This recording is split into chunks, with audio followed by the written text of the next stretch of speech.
E aí, pessoal? Tudo pronto para mais um mergulho? Hoje a gente vai se aprofundar na história de uma figura, como posso dizer, um tanto quanto controversa. Pôncio Pilatos. Todo mundo conhece ele por condenar Jesus, mas será que a história dele se resume só a isso? É, a gente sempre ouve falar do Pilatos nesse contexto, né? Mas tem muito mais coisa por trás daquela decisão. E o mais interessante é que vamos analisar ele, o Pilatos, como uma espécie de testemunha-chave da identidade de Jesus. É uma testemunha-chave, interessante. E como é que a gente vai fazer isso? De onde a gente vai tirar essa informação toda? Bom, a gente se baseou num texto teológico bem bacana que basicamente disseca a narrativa do Evangelho de Jesus, sabe?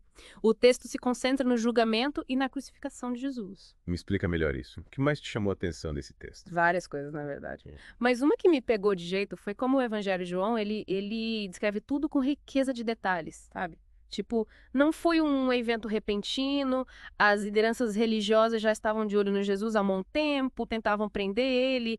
E o próprio Jesus meio que fala que a hora dele ainda não tinha chegado, né? Era como se ele soubesse que tudo ia acontecer num momento específico. Exato, tipo uma predestinação, sabe? Meio místico isso. Total. E isso nos leva a pensar que tinha muito mais coisa rolando por trás dos panos, né? Não é só um julgamento político, sei lá, tinham forças espirituais de jogo. Com certeza. E é aí que o Pilatos entra em cena, né? O papel dele é fundamental para entender tudo o que aconteceu. Ele era o governador romano, o cara responsável por manter a ordem numa região, digamos que um tanto quanto turbulenta. Pensa só. Líderes religiosos, autoridades romanas, e no meio disso tudo, a população. Cada um com seus interesses, seus planos. O Pilatos estava ali no olho do furacão, sem dúvida. E aí, para completar, Jesus entra na jogada. E o julgamento dele coloca o Pilatos numa sinuca de bico. Ele tinha que equilibrar a lei romana, a pressão dos líderes religiosos e ainda evitar que a situação virasse um caos total. Complicado, hein? E tem uma parte no texto que eu achei sensacional. A cena do interrogatório. Jesus vira para Pilatos e fala: para isso nasci, para isso vim ao mundo. Para dar testemunho da verdade. Todo aquele que pertence à verdade, escuta a minha voz. João 18,37. Nossa, esse trecho é forte, né? Imagina só você no lugar do Pilatos, um governador romano acostumado com o poder, com as questões terrenas, e de repente ele se depara com essa verdade espiritual, sabe? Algo que transcende tudo que ele conhece. É, tipo, como se a alma dele tivesse sido exposta, né? E o texto explora essa luta interna que ele deve ter enfrentado. Tanto que ele declara o Jesus inocente. Não uma nem duas, mas três vezes. 3 vezes. Caramba. Isso mostra que, no fundo, ele sabia que Jesus não era um criminoso. Mas ele acabou escolhendo a saída mais fácil. A conveniência política em vez da verdade. E isso, bom, isso é algo que todo mundo enfrenta, né? Quantas vezes a gente tem que escolher entre o que é certo e o que é mais fácil? É verdade. É fácil se deixar levar pela pressão do momento, né? Mas peraí, a gente vai voltar a falar disso já já, porque antes tem uma reviravolta na história que você precisa ouvir. Uma reviravolta conta mais. É que o Pilatos, sem querer, acaba proclamando a realeza de Jesus. Ah, você tá falando da inscrição na cruz. Isso, Jesus Nazareno, rei dos judeus. E o texto deixa claro. A inscrição estava lá, em hebraico, grego e latim. Não é para ninguém perder a mensagem. E o Pilatos ainda se recusou a mudar, mesmo com os líderes religiosos pedindo para ele tirar aquilo dali. Parece que ele estava sendo guiado por algo maior, né? Mesmo sem entender direito. E é aqui que você entra, especialista. Explica pra gente como esse ato, que parece tão pequeno, teve um impacto tão grande na história. Sim, aquela inscrição, ela basicamente consolidou a identidade de Jesus para todo mundo que estava ali, sabe? Foi um momento crucial. E isso nos leva para a conclusão do texto. Mesmo na fraqueza, o Pilatos foi usado para que o plano de Deus se cumprisse. Essa parte me deixou pensativo. Será que a gente pode confiar que, mesmo quando a gente erra, quando a gente age por impulso, Deus pode usar isso para um bem maior? É uma pergunta profunda. O texto meio que nos desafia a pensar como Deus pode usar qualquer pessoa, com suas falhas e tudo mais, para realizar seus planos. E nos faz pensar também, será que nossos erros, nossas imperfeições, podem ter um papel numa história que a gente ainda não entende completamente? É de explodir cabeça. Tipo, é como se a gente olhasse para uma tapeçaria pelo avesso. Tudo bagunçado, né? Mas aí você vira ela e vê uma imagem linda. O que você acha disso? É uma ótima analogia. E acho que isso mostra a complexidade da experiência humana.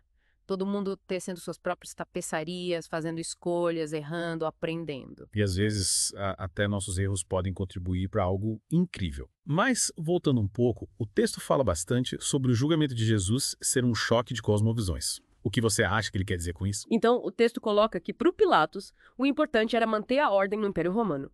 Já para os líderes judeus, o foco era defender a lei religiosa. E aí aqui o texto faz uma observação interessante. Jesus meio que bagunça esses dois sistemas. Ele questiona a autoridade do Pilatos e a interpretação da lei pelos religiosos. É como se o Jesus estivesse mostrando as falhas, as contradições dos dois lados. Exatamente. E isso ainda é muito relevante hoje em dia, como a gente pode questionar as estruturas de poder, as injustiças do nosso tempo. E pergunta. Acho que essa é uma ótima deixa para a gente continuar a nossa conversa na próxima parte do nosso mergulho profundo. E aí, pessoal? De volta para o nosso mergulho profundo na história do Pilatos. A gente estava falando daquela luta interna dele, sabe? Entre a verdade e a conveniência. E no fim das contas, ele acabou proclamando Jesus como rei, mesmo sem querer. Pois é, né?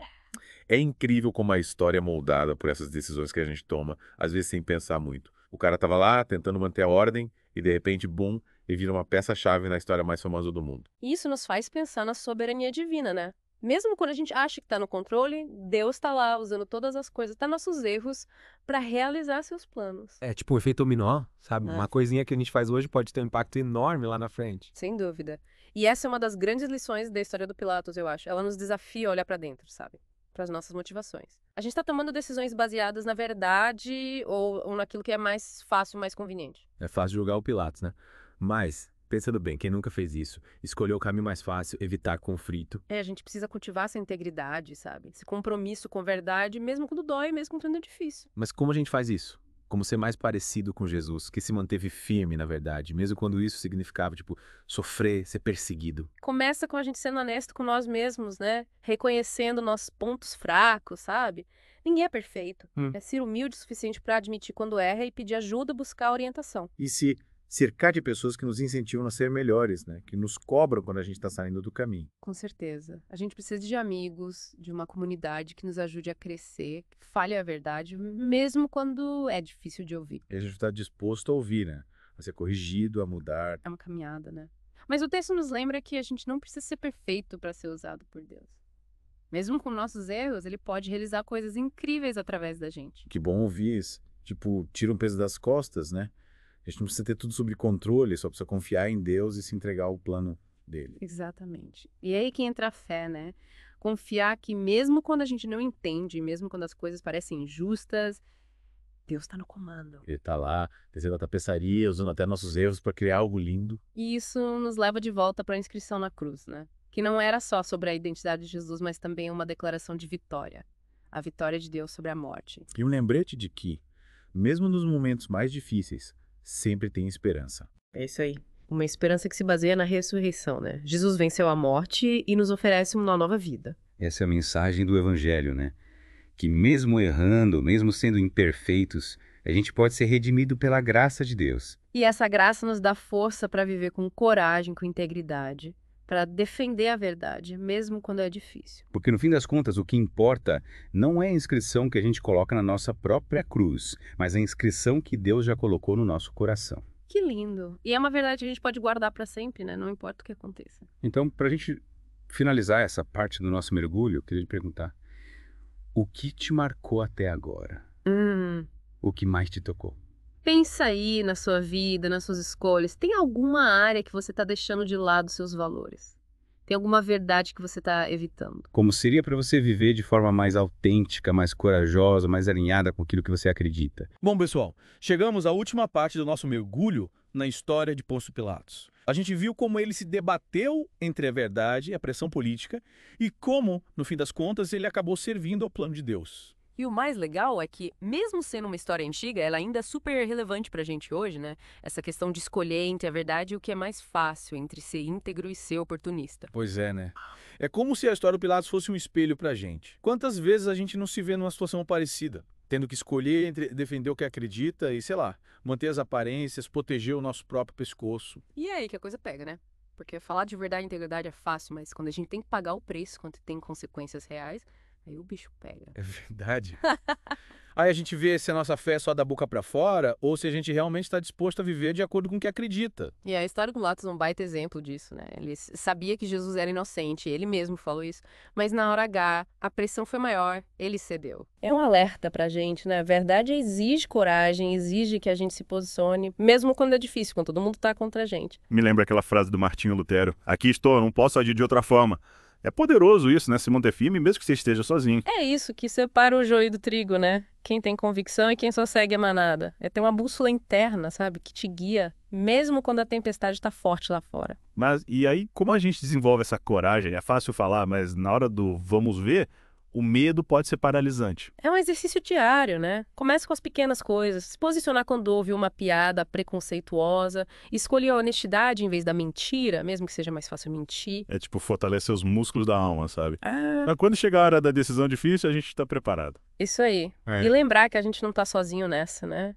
Deus está com a gente, a nossa comunidade está com a gente. E tem tanta gente que já trilhou esse caminho antes que serve de inspiração pra gente. É como se a gente fizesse parte de uma corrida de revezamento, passando a tocha da verdade adiante. E aí a gente volta para aquela história da inscrição na cruz, né? O Pilatos, mesmo sem querer, mesmo tentando agradar todo mundo, acabou proclamando Jesus como rei.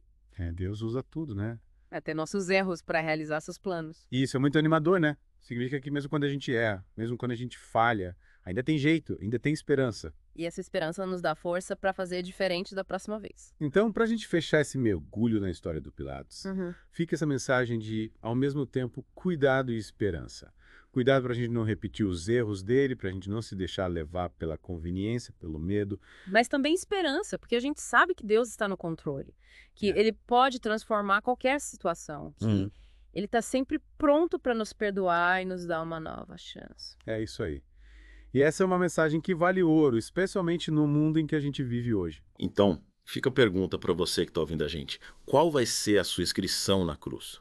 Uma história de coragem, integridade ou de medo e acomodação? A escolha é sua. Escolha com sabedoria. E é isso, pessoal. Valeu por mergulhar com a gente nessa história incrível. Até a próxima.